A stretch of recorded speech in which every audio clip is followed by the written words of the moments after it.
If you look at the long arc of human history, brave historians have noted that the collapse of empire is often marked by confusion on gender issues, that sodomy and then the more exaggerated forms of that, like gender identity stuff, that just seems to pop out of the woodwork before civilizations collapse. Dr. Anthony Stine from Return to Tradition is back on the program at 14 past.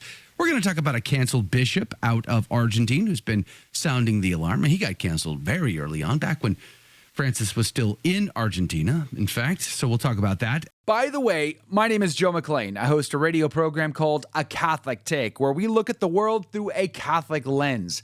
I'd love for you to hang out with us. If you like it, give it a thumbs up and let us know what you think in the comments below. Hey, Dr. Anthony Stine rejoins us from Return to Tradition back on the program. Good morning to you, Dr. Stine. Good morning. How are you today? I'm alive, and that counts. How are you? Doing as well as we can after yesterday's sudden unplugging of virtual civilization. That happened when I was in the middle of a live stream yesterday, and then I was dealing with the after effects of it this morning. So I'm thinking about contacting the local Catholic Native American tribe and learning how the fine art of sending messages via smoke signal. If I could go the old-fashioned way of live streaming. That's right. Exactly. All right, let's jump in. You've got several videos out this week that really caught my attention. But let's start with the canceled bishop out of Argentina. This is somebody who goes way back before Pope Francis was Pope. Tell me about who this bishop is and why is he speaking out now? He's been speaking out for years, but it took a long time for him to get any attention by the American media. But we're talking about Archbishop Hector Agore, and I'm sure I'm saying it wrong, but he's the Archbishop Emeritus of La Plata. And if that city sounds familiar to you, it's because that's also where now Cardinal Victor Manuel Fernandez was the Archbishop of after Hector Agore retired. He was the foil to Cardinal Bergoglio in Argentina. So whenever Bergoglio would offer something that was not exactly in line with Catholic orthodoxy or was ambiguous and could be misconstrued to be heretical, it was that archbishop who would take the opposite position in the name of orthodoxy. And they didn't exactly have the best relationship. Bergoglio becomes Francis. Not terribly long after that, just a few years after that, Hector Agore hits mandatory retirement age and submits his letter of resignation to the Pope. Now, most of the time, the Pope can decide or not to take his resignation, to accept it. And in that case, usually it takes days or weeks for it to be accepted. That case, it was hours. It was like they were waiting for it. Wow. Everything I've read on this says that it was the same day he was told to vacate. Wow. And that they would be sending somebody to replace him. They did not like this guy. No, they did not. So now some would say, well, that means he's got an axe to grind, personal baggage with the Holy Father. I can see where somebody would come from saying that. But at the same time, the public letters he writes are always on the side of orthodoxy. They're always, this is what the church has always taught. What you're seeing now is some normalization of sin or some flirting with heresy or horrible managerial things being done where predators are being protected. Whatever the issue is, I mean, he has spoken on a lot of different things. It reminds me of like early Vigano without quite the bite that letters would have. You remember back in 2018 and 2019, people would critique Vigano for being very clearly angry, like overtly angry. And there's more measure in Hector Agore's letters than there were in Carlo Maria Vigano's. So what is he speaking about right now? Like what criticisms is he levying against Pope Francis at the moment? Well, in this case, it was fiducia supplicans and the confusion that it's causing. Yeah. And I mean, these are sins that you can't be trying to normalize. I think the reason you see so many people focusing on the homosexuality part of this is because adultery is bad, condemned by the church unequivocally, and always has been.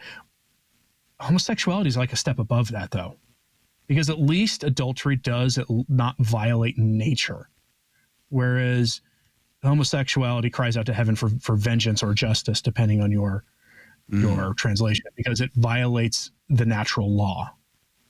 And I think that's the difference when you see this. But then again, the Vatican has played fast and loose with adultery since at least Amoris Laetitia, and really since they started changing how annulments can be made, how easy it is to get an annulment. I mean, none of this is really new.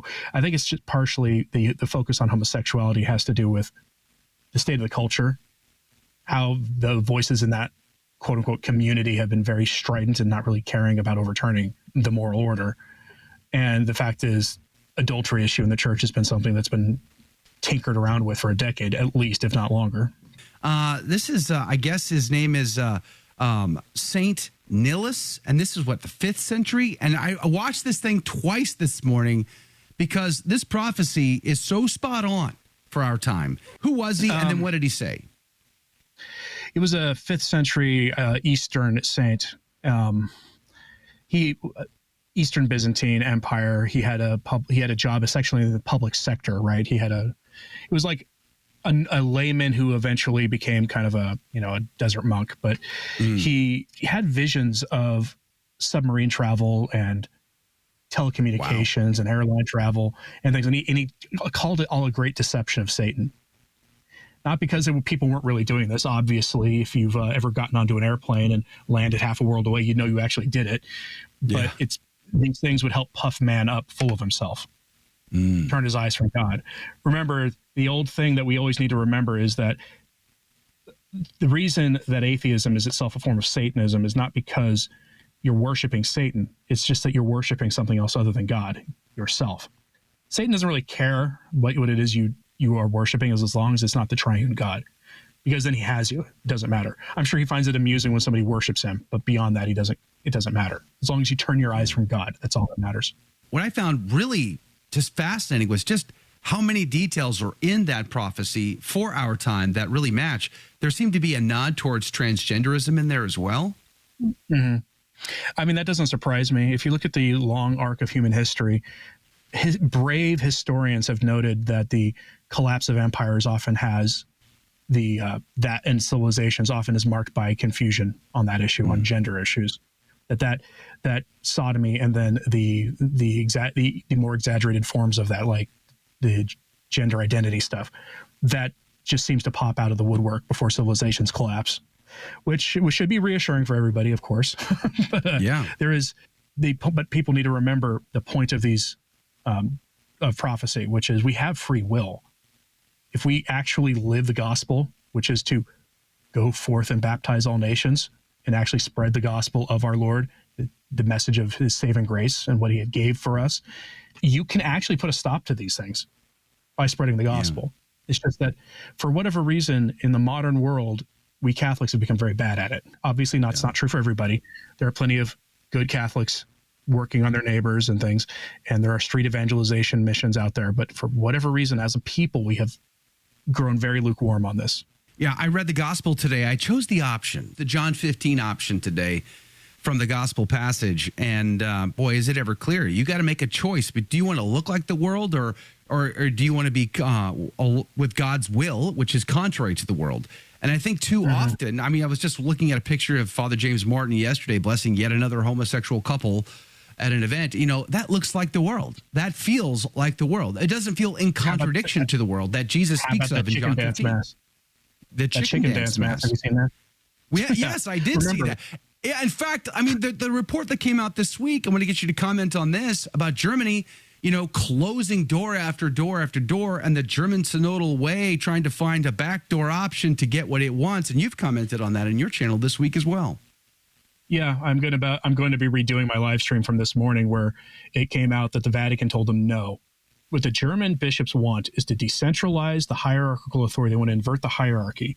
They want to have the actions of bishops and the hiring of bishops, and I use the word hiring explicitly here, to be determined by the laity. That's what the German bishops want. They want doctrinal issues determined by the laity. And they do it. They're using the sex abuse crisis as their reason, as their excuse. Wow. That is absolutely diabolical. And that was too far even for this synodal stuff. But again, most of the past warnings they got from Rome was, don't do this without the rest of the church. Because, as Bishop Botzing himself of Germany said, what the German bishops are doing is not that different than what the Synod of Synodality is calling for. I don't buy the argument that they're being shut down. I think they're being delayed. That's how it feels to me. That's how it feels to me too. Yeah, go with the whole church. I saw an article this morning that there are swaths of Roman Catholics who are going back to paganism in the city of Rome. they are abandoning their faith, and they're actually conducting pagan liturgies to Jupiter and Minerva and all this, and Juno. Are they actually doing the whole like go get a cow and go find a butcher to actually offer it up, so to speak? They haven't yet gotten that far, but they do talk about that in this article. I'm going to link to it in the show notes today. It's from religionnews.com. But I'll probably do a separate video on it. And it's insane to me. And the statistics of Catholics going to Mass in the city of Rome or all of Italy are plummeting. They're an all-time low. So the culture of meet them where they're at, but forget about where they got to go is just obviously not working. It's not working in Germany. It's not working across Europe. It's definitely not working in Italy. And why isn't that proof enough for the rest of us to go, yeah, something's not working here. We need to do something completely different. Did you like that video? It's okay. You can admit it. It's perfectly fine. Hey, we cover the big stories of our day, from inside the church to outside the church to all points in between, and we do it from a Catholic perspective. It's called A Catholic Take. It's a radio program Monday through Friday. We live stream it right here on this channel, by the way, so make sure to subscribe, like, and share. We would be very grateful to you. And don't forget, you're going to want to watch this video right here because you don't want to miss anything.